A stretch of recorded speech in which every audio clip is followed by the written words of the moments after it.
लेह में काफ़ी मुद्दत के बाद एपेक्स बॉडी का मीटिंग हुआ और ये मीटिंग हम मानते हैं कि इस मीटिंग करने में देरी हुई और इसके कुछ वजूहात हैं। जैसे हमारे लेह में दलाई लामा का आना एक रीज़न है, क्योंकि हमारा चेयरमैन थुप्तान साहब दलाई लामा के विज़िट पर काफ़ी बिज़ी थे, इसलिए उसमें भी देरी हुई। और उसके बाद हमारा यह सोचना था कि एपेक्स बॉडी और केडीए के काम को आगे बढ़ाने से पहले करगिल का जो गोम्पा का मसला है उसको पहले रिजॉल्व करेंगे तो हम आगे फ्यूचर में जो हम केडीए के साथ मीटिंग करेंगे वो ज़्यादा फ्रूटफुल होगा। तो उस पर हमने ज़ोर दे के हमारा 3 बार हम उस प्रॉब्लम को सॉल्व करने के लिए करगिल गए थे, एलबीए के सारे नुमाइंदे, तो उसमें भी कुछ समय लगा हमें। और उसके बाद आप लोगों को पता है कि करगिल से वापस आते समय थुप्तान साहब का रोड एक्सीडेंट होने की वजह से वो अभी दिल्ली में है, इलाज उनका चल रहा है। तो हमने सोचा उसमें देरी हो सकती है, इसीलिए आज का मीटिंग हमने इसलिए बुलाया क्योंकि काफ़ी देर से मीटिंग नहीं बुलाया था।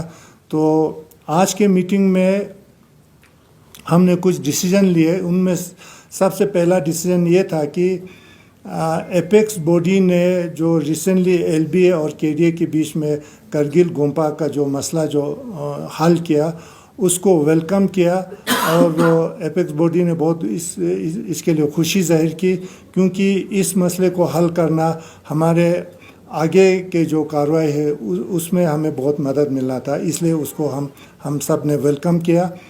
और दूसरा एक कंसर्न जो सब ने इशार किया हमारे मीटिंग में, वो रिसेंटली हमारे बॉर्डर पर जो आर्मी कमांडर्स के बीच में, चाइना और इंडिया के बीच में जो बॉर्डर टॉक्स हुआ, उसमें हमारे एरियाज़ में जहां हमारे नोमैड्स नॉर्मली बेड बगली लेके जाते हैं, खासकर विंटर में, उसको नो मैन्स लैंड बनाया गया, जिसकी वजह से हमारे नोमैड्स को बहुत मुश्किलात का सामना करना पड़ रहा है। और इससे पहले जो रिसेंटली टॉक्स हुआ, उससे पहले जो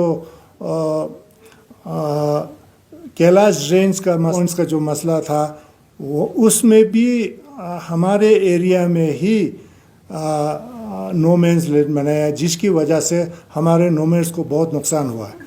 तो इसलिए हम सोचते हैं कि ये हमारे फेवर में बिल्कुल नेशनल इंटरेस्ट में भी नहीं है, हमारे लोकल लोगों के इंटरेस्ट में भी नहीं है। और हम डिमांड करते हैं गवर्नमेंट से, जो हमारे लोगों का जो विंटर पास्चर जो अब लॉस हो गया, जो वहाँ वो जा नहीं सकते हैं, उसका कंपेंसेशन मिलना चाहिए। और रिसेंटली जो छुशूल का काउंसलर और फोबरंग के जो पब्लिक नुमाइंदे थे, उन्होंने प्रेस कॉन्फ्रेंस में जो अपने मुश्किलात को जाहिर किया, उसको हम सपोर्ट करते हैं। और उन्होंने जो बात उसमें कहा वो सारी बातें सही है। और एक चीज़ हमने ये डिस्कस किया कि रिसेंटली यूटी एडमिनिस्ट्रेशन ने वाइल्ड लाइफ सेंचुरी के बारे में कुछ नोटिफिकेशन जारी किया है, उसको हम अभी स्टडी कर रहे हैं और स्टडी करके उसमें क्या फ़ायदे नुकसान है हम जल्दी उस पर रिएक्शन देंगे।